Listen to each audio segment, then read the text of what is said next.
कहते हैं, प्रेम किसी का मोहताज नहीं होता। ये कब किससे हो जाए, इसका कोई अनुमान नहीं लगाया जा सकता। इसी तरह एक साधु और रानी की रहस्यमयी प्रेम कहानी है जो आपको आश्चर्यचकित कर देगी। नमस्कार प्रिय दर्शकों, जय श्री राम। आप सभी का हमारे चैनल विद्या ज्ञान सागर में हार्दिक स्वागत है।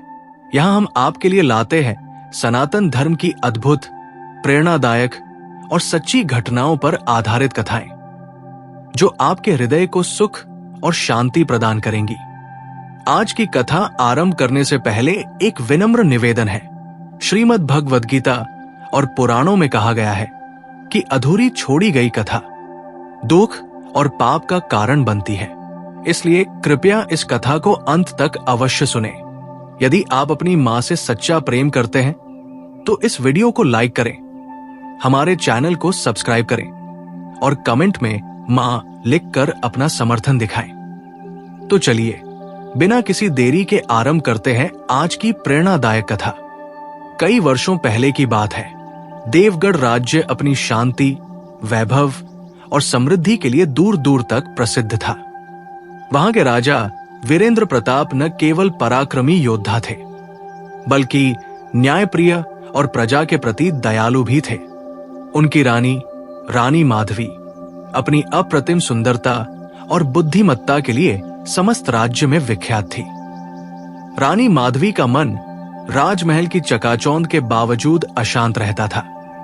उनके मन में एक अजीब सी उदासी थी, एक खालीपन जो राजसी वैभव से भी नहीं भर पा रहा था।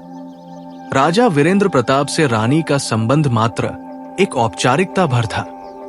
राजा युद्ध अभियानों और राजकाज में व्यस्त रहते और रानी दिन रात अकेलेपन से घिरी रहती।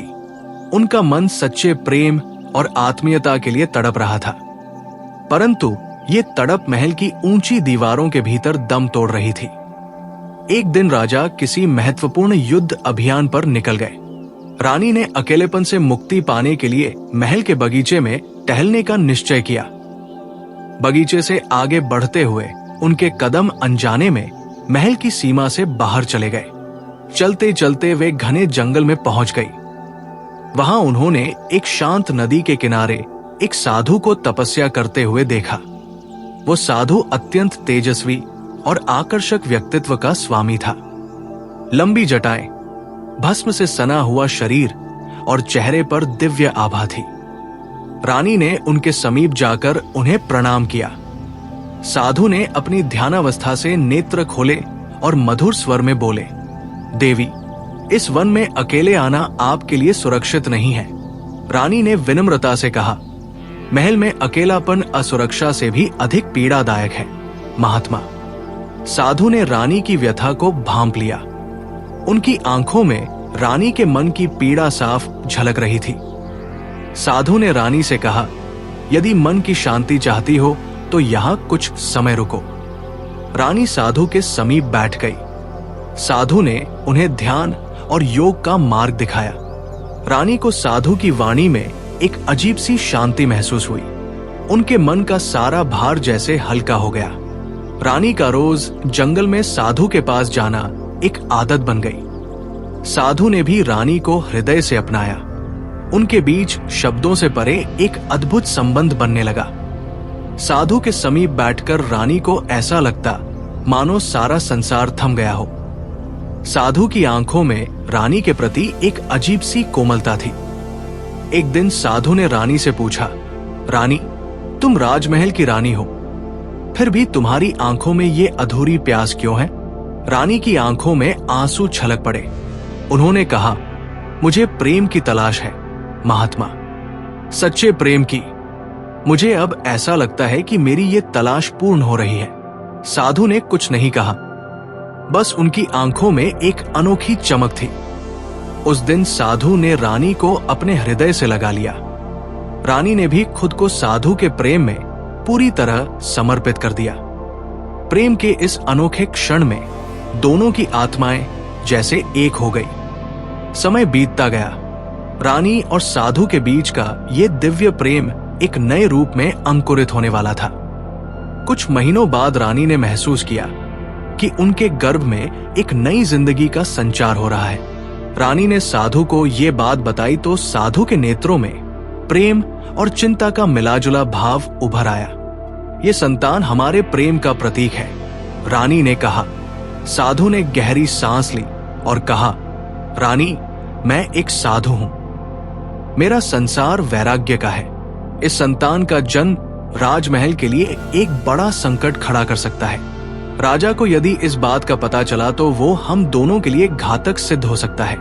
रानी ने साधु का हाथ थामते हुए कहा, इस प्रेम का फल ईश्वर ने हमें दिया है। मैं इस संतान की रक्षा करूंगी, चाहे इसके लिए मुझे कुछ भी सहना पड़े। साधु ने रानी को गले लगा लिया। उनके मन में एक तरफ प्रेम का सागर उमड़ रहा था तो दूसरी तरफ भविष्य की अनिश्चितता की लहरें उन्हें बेचैन कर रही थी। रानी गर्भवती थी। ये बात महल में धीरे धीरे फैलने लगी। राजा वीरेंद्र प्रताप को जब इस बारे में पता चला तो उनका क्रोध 7वें आसमान पर पहुंच गया। उन्होंने तुरंत रानी को बुलाया और कड़क स्वर में पूछा, रानी, ये संतान किसकी है? रानी चुप रही। उनकी आंखों में अश्रु थे परंतु होठों पर मौन था। राजा ने तलवार खींच ली और कहा, सच बताओ, अन्यथा तुम्हारे प्राण संकट में पड़ जाएंगे। तभी अचानक महल में एक अद्भुत प्रकाश फैला। साधु महल के मुख्य द्वार पर प्रकट हुए। उनका चेहरा शांत था परंतु उनकी आंखों में दिव्य तेज था। साधु ने राजा से कहा, यह संतान प्रेम का प्रतीक है। यदि तुम इसे मारना चाहते हो तो पहले मेरे प्राण लेने होंगे। राजा क्रोध से कांप उठे। उन्होंने तलवार उठाई परंतु तभी एक दिव्य शक्ति ने राजा को रोक लिया। राजा के हाथ से तलवार गिर पड़ी। साधु ने कहा, यह संतान ईश्वर का आशीर्वाद है, इसे स्वीकार करो राजा, अन्यथा देवगढ़ का विनाश निश्चित है। राजा हतप्रभ थे। उन्होंने साधु की ओर देखा और फिर रानी की ओर। रानी की आंखों में प्रेम और भय का संगम था। राजा ने अपने क्रोध पर नियंत्रण किया और धीरे से कहा, इस संतान का जन्म यदि मेरे राज्य के भाग्य में लिखा है तो इसे मैं स्वीकार करूंगा, लेकिन इस प्रेम के परिणामों का सामना तुम्हें दोनों को करना होगा। साधु ने रानी की ओर देखा। रानी की आंखों में एक दृढ़ विश्वास झलक रहा था। राजा वीरेंद्र प्रताप के सामने सच प्रकट हो चुका था। रानी माधवी के गर्भ में पल रही संतान के बारे में जानकर राजा का हृदय जल उठा था। राजा के लिए यह न केवल एक व्यक्तिगत अपमान था बल्कि उसके राजसी गौरव पर भी गहरी चोट थी। राजमहल के गलियारों में यह खबर आग की तरह फैल चुकी थी कि रानी गर्भवती है और इस संतान का पिता कोई साधु है। राजा ने अपने क्रोध को दबाते हुए महल के मुख्य सभागार में दरबार बुलाया। पूरे दरबार में सन्नाटा छाया हुआ था। राजा ने गंभीर स्वर में कहा, रानी माधवी ने राजघराने की मर्यादा को भंग किया है। साधु के साथ उनके संबंधों ने समूचे देवगढ़ के सम्मान को कलंकित किया है। इस अपराध का निर्णय अब दरबार में होगा। रानी श्वेत वस्त्रों में शांत मुद्रा में खड़ी थी।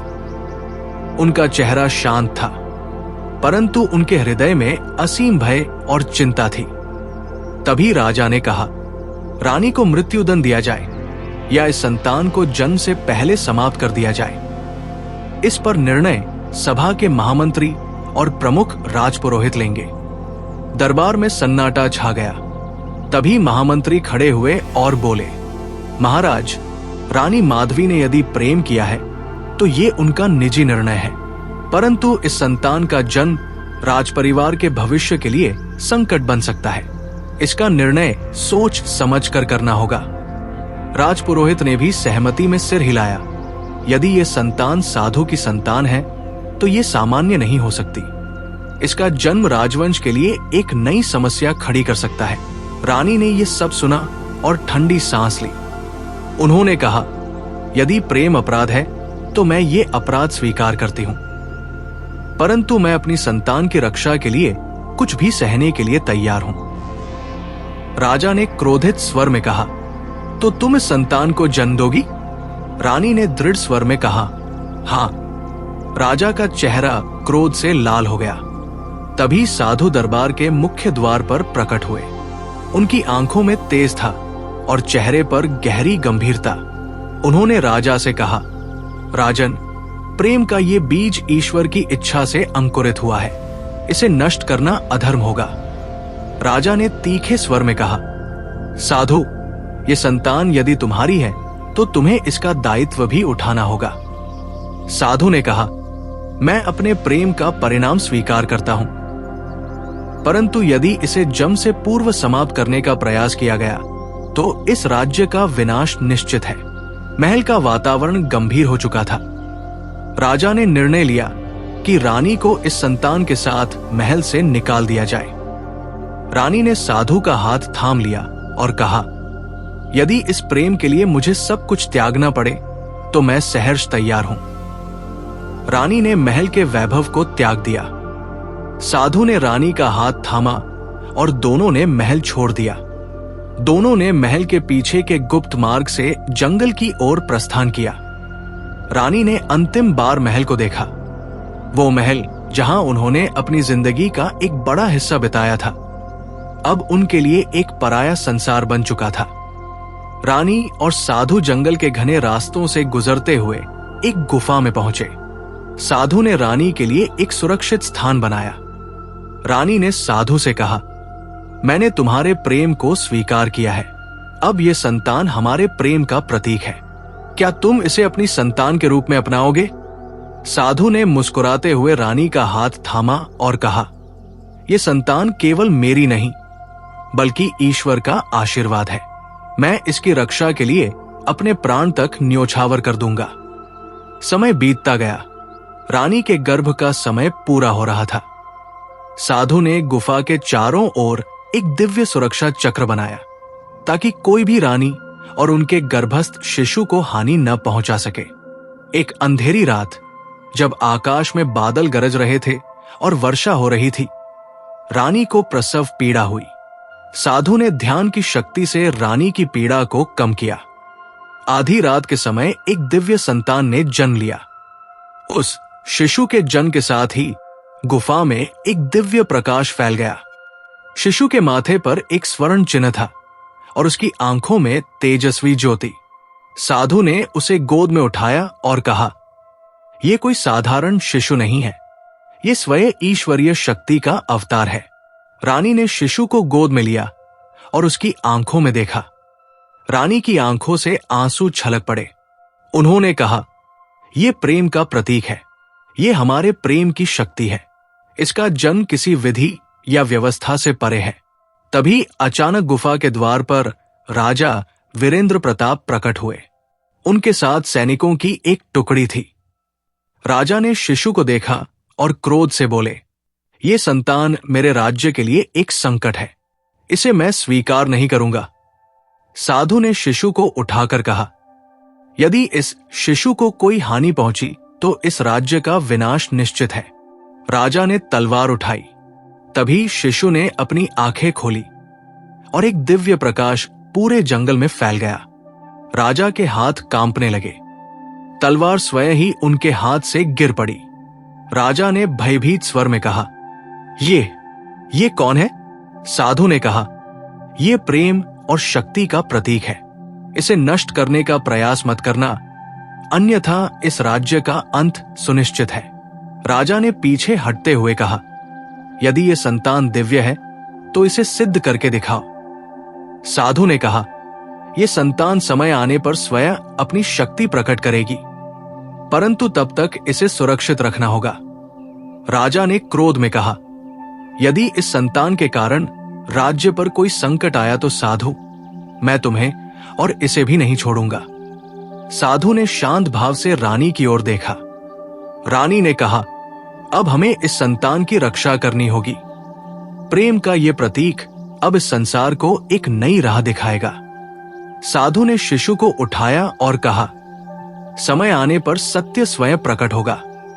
साधु ने शिशु को अपनी बाहों में उठाया और गहरी सांस ली। गुफा के भीतर अभी भी दिव्य प्रकाश का संचार हो रहा था। रानी माधवी शिशु को एकटक निहार रही थी।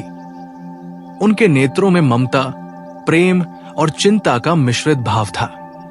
राजा वीरेंद्र प्रताप के शब्द उनके कानों में गूंज रहे थे। यदि इस संतान के कारण राज्य पर कोई संकट आया तो साधु, मैं तुम्हें और इसे भी नहीं छोड़ूंगा।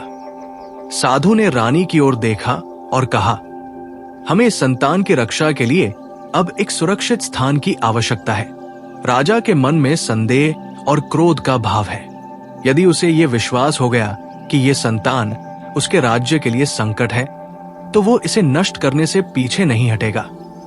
रानी ने चिंता से कहा, परंतु हम कहां जाएंगे? राजा के सैनिक हर ओर फैले हुए हैं, वो हमें ढूंढ निकालेंगे। साधु ने आंखें बंद की और ध्यान लगाया। कुछ ही क्षणों में उनके माथे पर एक तेजस्वी आभा प्रकट हुई। उन्होंने आंखें खोली और कहा, हमें हिमालय की ओर जाना होगा। वहां एक प्राचीन आश्रम है जहां मेरे गुरु तपस्या करते हैं। वही इस संतान की रक्षा कर सकते हैं।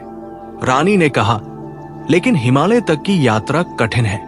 हम इस नवजात शिशु के साथ वहां तक कैसे पहुंचेंगे? साधु ने मुस्कुराते हुए कहा, जब प्रेम और विश्वास साथ हो तो कोई भी मार्ग कठिन नहीं होता। चलो, हमें प्रस्थान करना होगा। साधु और रानी ने रात के अंधकार में यात्रा शुरू की। रानी शिशु को गोद में लेकर साधु के पीछे पीछे चल रही थी। साधु के मंत्रों के प्रभाव से मार्ग के कांटे और अवरोध स्वयं ही दूर हो रहे थे। परंतु राजा वीरेंद्र प्रताप ने अपने सैनिकों को साधु और रानी को पकड़ने का आदेश दे दिया था। राजा का सबसे विश्वास पात्र सेनापति भद्रसेन अपने सशस्त्र सैनिकों के साथ साधु और रानी के पीछे निकल पड़ा। भद्रसेन ने राजा को आश्वासन दिया था, महाराज, आप चिंता न करें, मैं साधु और रानी को लेकर शीघ्र ही लौटूंगा और उस शिशु को भी मैं आपके समक्ष प्रस्तुत करूंगा। साधु को इस बात का आभास हो गया था। उन्होंने चलते चलते कहा, रानी, सैनिक हमारे पीछे आ रहे हैं, हमें शीघ्र ही इस वन से बाहर निकलना होगा। तभी अचानक पीछे से घोड़ों के टापों की आवाज सुनाई दी। सैनिकों ने चारों ओर से घेरा डाल दिया। भद्रसेन ने तलवार उठाते हुए कहा, रानी माधवी, आप और साधु समर्पण कर दे, इस संतान को राजा के हवाले कर दे, अन्यथा परिणाम घातक होंगे। रानी ने क्रोध से कहा, यह संतान मेरे प्रेम और ईश्वर की देन है, मैं इसे किसी भी कीमत पर नहीं छोड़ूंगी। भद्रसेन ने सैनिकों को आदेश दिया, उन्हें पकड़ लो। सैनिकों ने तीर और तलवारें साधु और रानी की ओर तान दी। तभी साधु ने आंखें बंद की और एक गहरा मंत्र बोला, नमः शिवाय, त्र्यंबकम यजामहे सुगंधिम पुष्टिवर्धनम। जंगल के चारों ओर एक तेजस्वी प्रकाश फैला। एक विशाल अग्नि वलय प्रकट हुआ जिसने साधु, रानी और शिशु को अपने घेरे में ले लिया। सैनिकों ने तीर चलाने का प्रयास किया, परंतु तीर अग्नि वलय के भीतर आते ही जलकर भस्म हो गए। भद्रसेन ने भयभीत होकर कहा, ये कौन सी शक्ति है? साधु ने शांत स्वर में कहा, ये प्रेम और विश्वास की शक्ति है, इससे टकराने का प्रयास मत करो भद्रसेन, अन्यथा इस अग्नि में तुम्हारा अंत निश्चित है। भद्रसेन ने घबराकर सैनिकों को पीछे हटने का आदेश दिया। साधु ने अग्नि वलय के भीतर से रानी का हाथ पकड़ा और कहा, हमें शीघ्र ही यहां से निकलना होगा। अग्नि वलय के प्रकाश के साथ साधु, रानी और शिशु अदृश्य हो गए। सैनिक भयभीत होकर एक दूसरे की ओर देखने लगे। भद्रसेन ने क्रोध में मुट्ठी भींची और कहा, यह साधु कोई सामान्य व्यक्ति नहीं है, हमें राजा को इसकी सूचना देनी होगी। साधु और रानी ने कई दिन और रात बिना विश्राम के यात्रा की। मार्ग कठिन और पथरीला था, परंतु साधु की दिव्य शक्ति और रानी के प्रेम की ऊर्जा के कारण वे बिना बाधा के चलते रहे। एक रात रानी को नींद नहीं आ रही थी, वो शिशु के माथे को सहला रही थी। तभी साधु ने पूछा, तुम्हारे मन में क्या चल रहा है? रानी ने कहा, मुझे भय है कि राजा इस संतान को स्वीकार नहीं करेगा। यदि इसे देवगढ़ के राजगद्दी का उत्तराधिकारी बनने का अधिकार न मिला तो इस संतान का भविष्य क्या होगा? साधु ने मुस्कुराते हुए कहा, ये संतान केवल राजगद्दी के लिए जन्मी संतान नहीं है। इसका जन्म संसार को प्रेम और धर्म का मार्ग दिखाने के लिए हुआ है। इसे किसी भी राज्य के उत्तराधिकारी की आवश्यकता नहीं। इसका भविष्य ईश्वर ने पहले ही निर्धारित कर दिया है। रानी ने कहा, लेकिन राजा इसे स्वीकार नहीं करेगा। वो इसे मारने का प्रयास कर सकता है। साधु ने गंभीर स्वर में कहा, यदि राजा ने इस संतान पर हाथ उठाने का प्रयास किया तो उसे स्वयं ईश्वर का प्रकोप सहना पड़ेगा। रानी ने शिशु की ओर देखा। शिशु की आंखों में एक दिव्य चमक थी। रानी ने उसे सीने से लगा लिया और मन ही मन कहा, मैं तुम्हारी रक्षा के लिए कुछ भी कर सकती हूं मेरे लाल। अंततः साधु और रानी हिमालय के उस प्राचीन आश्रम में पहुंचे जहां साधु के गुरु ध्यानस्थ अवस्था में थे। साधु ने गुरु के चरणों में शीश झुकाया और कहा, गुरुदेव, इस संतान की रक्षा के लिए आपका आशीर्वाद चाहिए। गुरु ने शिशु को देखा और उनकी आंखों में आश्चर्य और प्रेम का भाव प्रकट हुआ। उन्होंने कहा, यह कोई साधारण संतान नहीं है। इसका जन्म धरती पर धर्म की स्थापना के लिए हुआ है। इसे अभी छिपाकर रखना होगा। समय आने पर यह स्वयं अपनी शक्ति से इस संसार को नई दिशा देगा। रानी ने कहा, परंतु राजा इसे मारने का प्रयास कर रहा है। गुरु ने कहा, राजा स्वयं इस संतान के समक्ष झुकेगा, लेकिन उससे पहले इस संतान को अपनी शक्ति को जागृत करना होगा। साधु ने कहा, वो समय कब आएगा गुरुदेव? गुरु ने मुस्कुराते हुए कहा, जब सत्य और धर्म की परीक्षा होगी तभी ये संतान अपना चमत्कार प्रकट करेगी। हिमालय की ऊंचाई पर स्थित आश्रम में समय धीरे धीरे बीत रहा था। शिशु अब 3 महीने का हो चुका था। उसकी आंखों में एक अद्भुत तेज था। उसकी मुस्कान से वातावरण में एक अलौकिक शांति का संचार होता था। साधु प्रतिदिन गंगा तट पर जाकर ध्यान करते और रानी शिशु की देखभाल में लगी रहती। गुरु ने एक दिन साधु को बुलाया और कहा, अब समय आ रहा है जब इस संतान की असली शक्ति प्रकट होगी। ये कोई साधारण शिशु नहीं है। इसके जन्म के साथ ही इस संसार की शक्तियों का संतुलन बदल चुका है। साधु ने कहा, गुरुदेव, क्या इसका अर्थ यह है कि राजा वीरेंद्र प्रताप इस संतान को स्वीकार कर लेंगे? गुरु ने गहरी सांस ली और कहा, राजा वीरेंद्र प्रताप का हृदय अभी कठोर है। जब तक उनके मन से अहंकार और भय समाप्त नहीं होगा तब तक वो इस संतान को स्वीकार नहीं करेंगे। परंतु एक समय आएगा जब इस संतान के कारण ही राजा का हृदय परिवर्तन होगा। साधु ने चिंतित स्वर में कहा, परंतु महाराज इस संतान को नष्ट करने का प्रयास कर सकते हैं। गुरु ने शांत स्वर में कहा, साधु, ये संतान प्रेम और शक्ति का प्रतीक है। इसे कोई भी बाहरी शक्ति नष्ट नहीं कर सकती, लेकिन इसे अपनी शक्ति को जागृत करना होगा। इसके लिए इसे परीक्षा से गुजरना होगा। साधु ने कहा, कैसी परीक्षा गुरुदेव? गुरु ने गंभीर स्वर में कहा, समय आने पर यह संतान स्वयं अपनी शक्ति को पहचानेगी। तब तक तुम्हें इसकी रक्षा करनी होगी। देवगढ़ के राजमहल में अशांति फैल रही थी। राजा वीरेंद्र प्रताप के मन में भय और संदेह बढ़ता जा रहा था। भद्रसेन ने राजा से कहा, महाराज, वो संतान जीवित है। साधु और रानी उसे लेकर हिमालय की ओर चले गए हैं। हमें इसे समाप्त करने के लिए सेना भेजनी होगी। राजा ने कहा, क्या तुम्हें विश्वास है कि वो संतान इस राज्य के लिए संकट बन सकती है? भद्रसेन ने कहा, महाराज, एक साधारण संतान के जन्म से पूरा जंगल क्यों आलोकित हो गया था? क्यों सैनिकों के तीर उस साधु की शक्ति से जलकर भस्म हो गए? ये संतान अवश्य कोई दिव्य शक्ति है। यदि इसे समय रहते नहीं रोका गया तो ये आपके राज्य के लिए खतरा बन जाएगी। राजा ने क्रोधित स्वर में कहा, तो हम इसे समाप्त करेंगे। इस संतान को जीवित रहने का अधिकार नहीं है। राजपुरोहित ने कहा, महाराज, ये उचित नहीं होगा। यदि ये संतान वास्तव में दिव्य शक्ति से उत्पन्न है तो इसका अंत करने का प्रयास राज्य के लिए विनाशकारी हो सकता है।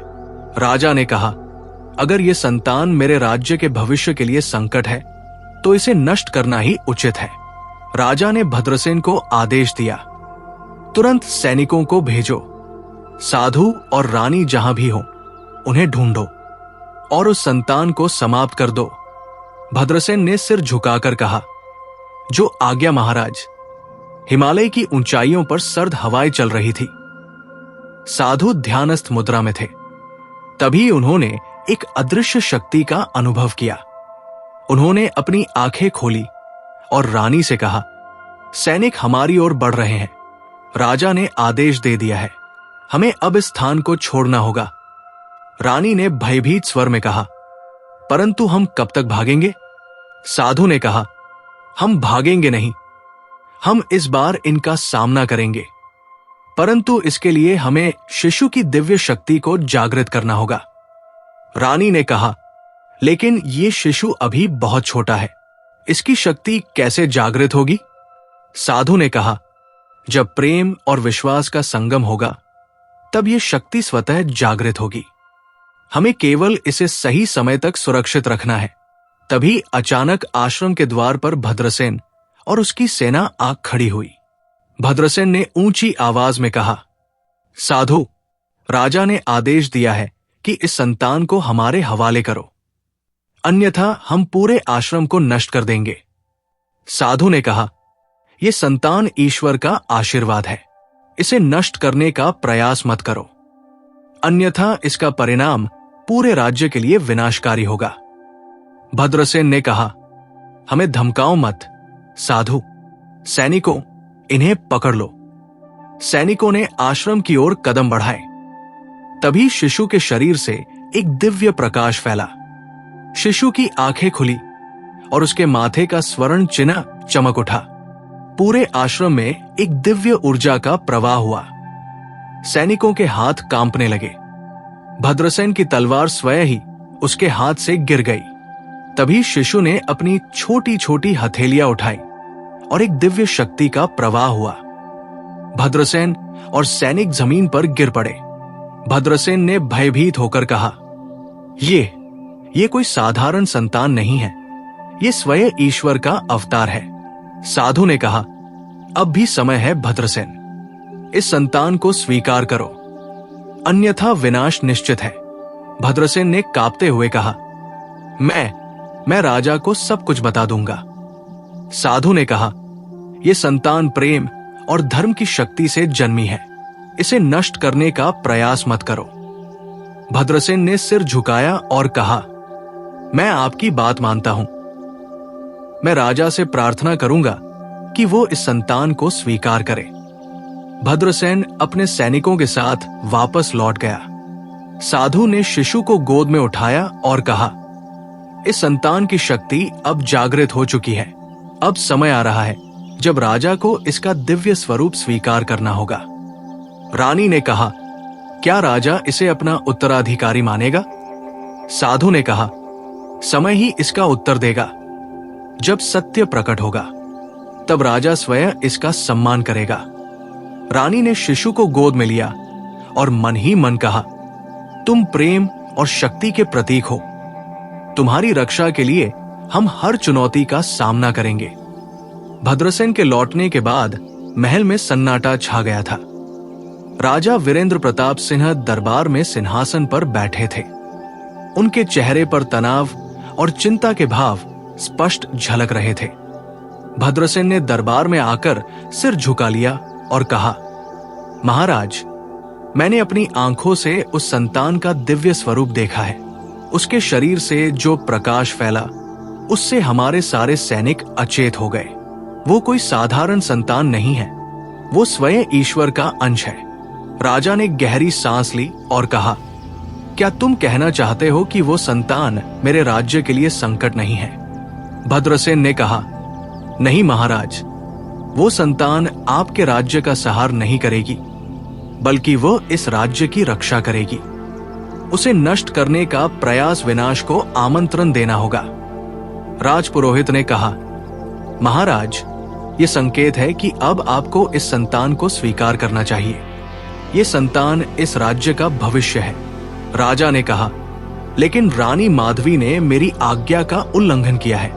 उसने एक साधु से प्रेम किया और इस संतान को जन्म दिया। क्या मैं अपने राज्य की मर्यादा को भंग होने दूं? तभी दरबार के द्वार पर रानी माधवी प्रकट हुई।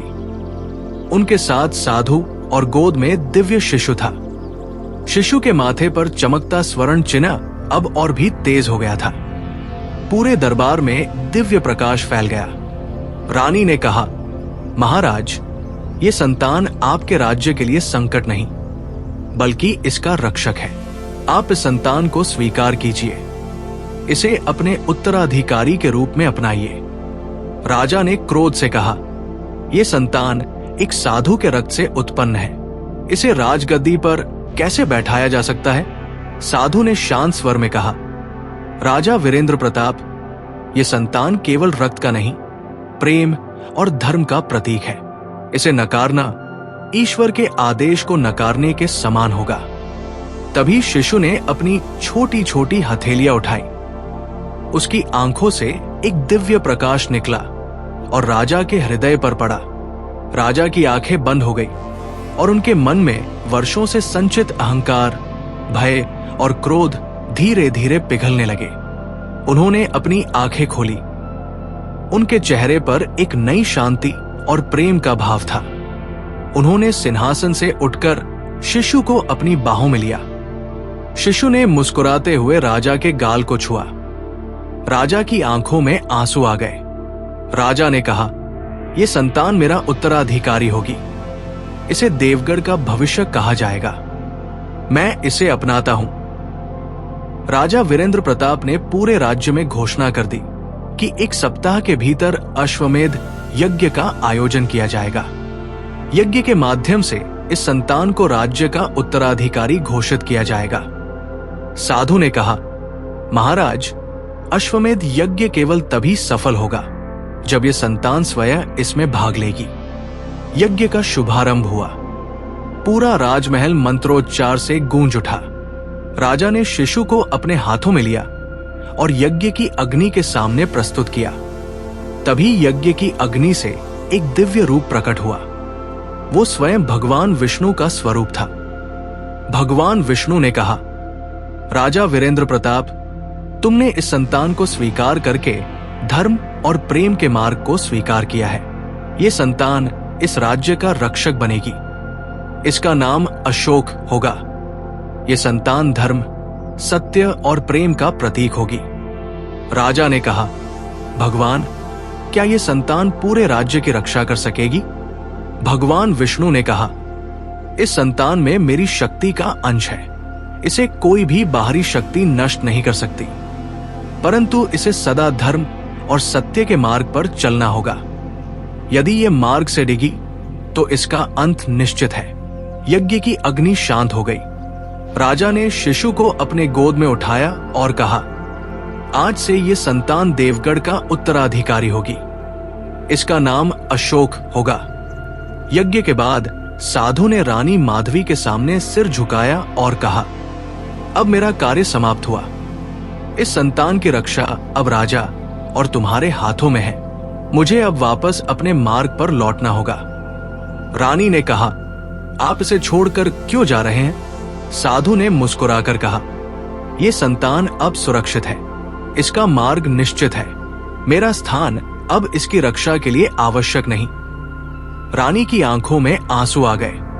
उन्होंने साधु का हाथ पकड़ते हुए कहा, क्या आप एक बार भी पीछे मुड़कर नहीं देखेंगे? साधु ने कहा, यदि प्रेम और धर्म का संतुलन डगमगाएगा तो मैं लौट कर आऊंगा, लेकिन अभी इसका समय नहीं है। साधु ने शिशु को एक बार देखा और उसके सिर पर हाथ रखा। शिशु ने मुस्कुराकर अपनी नन्ही हथेली साधु के चेहरे पर रख दी। साधु की आंखों में प्रेम के आंसू छलक पड़े। साधु ने कहा, अशोक, तुम प्रेम और धर्म के मार्ग पर चलना, कभी अपने सत्य से मत डिगना। साधु ने हिमालय की ओर प्रस्थान किया। रानी माधवी ने शिशु को अपनी गोद में लिया। राजा वीरेंद्र प्रताप सिंह ने रानी और शिशु को अपने पास बुलाकर कहा, आज से अशोक देवगढ़ का भविष्य है। ये राज्य प्रेम और धर्म के मार्ग पर चलेगा। साधु दूर जाते जाते एक बार मुड़े। रानी और शिशु को देखकर उनके चेहरे पर संतोष का भाव था। वे मुस्कुराए और हिमालय की ओर बढ़ गए। इस प्रकार साधु और रानी के प्रेम से जन्मा दिव्य शिशु अशोक सत्य, प्रेम और धर्म का प्रतीक बना। राजा वीरेंद्र प्रताप ने अपने अहंकार और भय को त्याग कर प्रेम और धर्म का मार्ग अपनाया। साधु का प्रेम और त्याग सदा के लिए अमर हो गया। प्रिय दर्शकों, इस प्रेरणादायक कथा के बारे में अपने विचार हमें कमेंट्स के माध्यम से जरूर बताएं। अगर ये आपको अच्छी लगी हो तो कृपया इसे लाइक करें और इसे अधिक से अधिक लोगों तक पहुंचाएं। साथ ही कमेंट बॉक्स में जय श्री कृष्णा लिखकर अपने श्रद्धा भाव प्रकट करें। इस वीडियो को पूरा देखने के लिए धन्यवाद। जय श्री राम।